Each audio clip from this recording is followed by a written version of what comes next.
One Saturday in May, 4 friends gathered for what was supposed to be a simple game.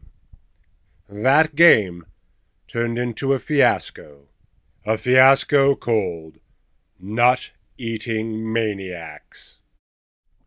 Consider, if you will, Wescatonic University, a small Ivy League wannabe university located somewhere in New England. Consider as well young Jessica Kronkschaft, that's A with an umlaut, O with a slash through it. A young German of Swedish extraction, or perhaps a young Swede of German extraction, who is studying South American languages and culture. Consider as well the apartment in the basement of the chemistry building, which belongs to her friend Him Jimenez, the janitor from the Yucatan. The main feature of this apartment, which renders it so attractive to young Jessica, a student of no fixed income or address, is its 3 couches. There she often can find a convenient place to catch a few hours' sleep between classes and between her encounters with her professor, about whom more later. Now, however, Jessica is finding herself entranced by a selection of odd books which young Him Jimenez has left in the apartment. Young Jessica, who speaks alternately with a Swedish and a German accent, finds herself particularly enraptured by a strange, ancient book. It is written in 2 languages, Spanish and one that she does not understand. There are strange, disturbing images in it which she cannot identify, but which the astute reader will recognize as something which resembles a large flying squirrel. She is interrupted in her perusal of the manuscript by the arrival of Him Jimenez. "Oh, hello, Him," cries Jessica. "What are you doing here?" asks Him in some consternation. Jessica explains she is here because her usual lodging place, that of her professor, or rather her lover, the professor, or Dr. Boss, is unavailable at the moment. Dr. Boss is hosting a chemistry reception for those other members of her department as well as their students at her house, and it would be unseemly for her young student lover to appear. She grills Jim, if you will pardon the expression, about the book. Him explains that it is just a cookbook. Jessica presses him. "These words here, I don't understand them," she says. "What is this one?" He says, "It is the bitter red potato." Jessica offers to go and acquire the ingredients for this food. Jim tries to talk her out of it, but is unable to deal with her onrushing torrent of words. Jessica flees with the book in her possession. Jim sadly feels that his friends are not going to be amused. Meanwhile, across campus, Dr. Amelia Boss, professor of chemistry, can be seen slipping an unusual substance into a glass of wine, which she then offers to her student, Lenore Cross. Lenore accepts it, for Lenore, indeed, does practically everything that Dr. Boss says, without demur. Lenore drinks the wine. Dr. Boss then says, "Lenore, perhaps you would like to clean my bathroom." Lenore says, "Yes, Dr. Boss, I would be delighted," and goes into the bathroom to clean and scrub away, thus proving once again it is difficult to tell if your mind control serum is working when you give it to an inveterate suck-up. In the bathroom, the potion takes its effect. It does not appear to have the desired effect of making her susceptible. Instead, she starts to hallucinate. This does not prevent her from cleaning the bathtub. However, it does make her a bit clumsy, and she cuts herself on the Swedish slate faucet with flint accessories and accents which has been installed earlier by Jessica as a gift to her lover. Blood splashes upon the tub, and Lenore does not notice. Dr. Boss arrives to see and investigate what's going on.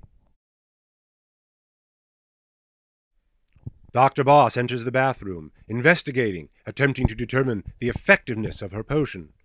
She begins to decide that it has not done what it is supposed to do, partly because Lenore is speaking of strange hallucinatory visions involving purple lips in the tub. Giving it up as a bad job, she takes the student out of the bathroom, leaving behind the glass of wine and an open window. As they depart, strange, shadowy figures, small and furry, can be seen outside of the window.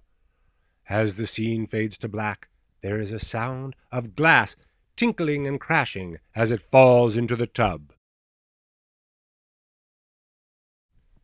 The wildly hallucinating Lenore returns to the apartment of Him Jimenez, her friend, wildly hallucinating as she crosses the quad, seeing elephants, which are not elephants. There are no elephants.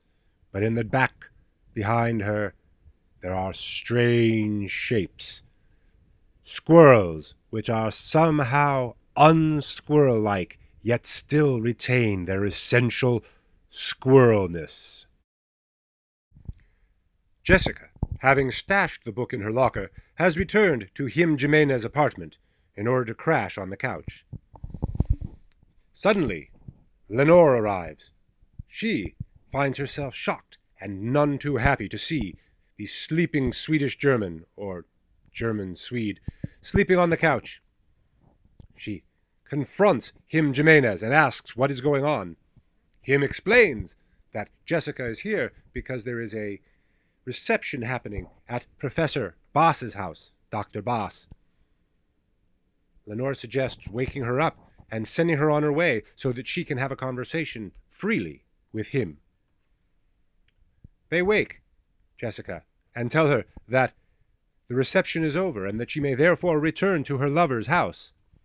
She says, "That sounds delightful," and flees. On her way out, she stops by her locker and grabs the book.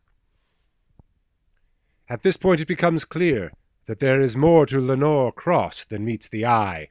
She begins to browbeat him when she finds that one of the books, volume 17, I believe it was, is missing. Him explains that Jessica has taken it. Lenore crossly tells him to go and recover the book, at which point she hallucinates a bit more as Him departs. Him catches up with Jessica as they cross the quad.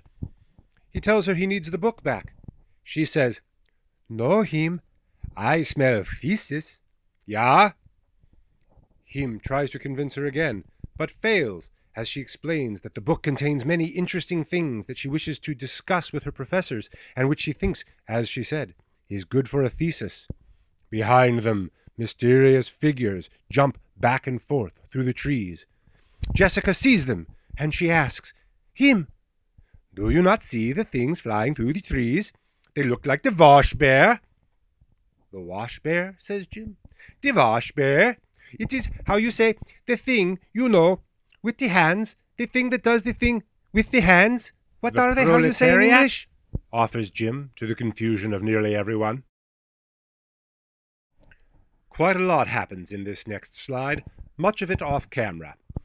First, Jessica, having maintained possession of the book, arrives at Dr. Boss's house, where she gives her the book, saying that there's strange things inside, images and formula that look alchemical, and alchemy's really just chemistry, right, Professor? Dr. Boss tells her how cute she is and that she shouldn't worry her pretty little head over these things. Then there is off-screen sexy time. Dr. Boss examines the book and finds it interesting. Later, she, too, goes to the apartment of Him Jimenez in the basement, where she confronts Jim about the strange things in the book. Jim manages to resist her blandishments, although he does sort of let slip that he is not the one who's responsible. They will be angry. He will need to check with them. When pressed, he admits that them consists primarily of Lenore Cross, the very same Lenore Cross, who is Professor Boss's student. Professor Boss, victorious with this bit of knowledge, yields the field. Shortly thereafter, Lenore also returns to the apartment, where she finds Him Jimenez from the Yucatan, very upset. She confronts him and finds out what information he has let slip. He lets slip that he has let slip to Professor Bass the information that Lenore is involved. Lenore says, "How could you let that happen?" To which he replies, "What? I had to. She's a professor. She's smart. She threatened me. She threatened to give me wine." It is also perhaps worth noting that it is during the conversation with Professor Bass that Jim, when pressed about where he required such a strange book, said that it was when the library of a previous study program had been eliminated from the curriculum. When pressed, he said that it was the South American Esoteric Culinary Studies program?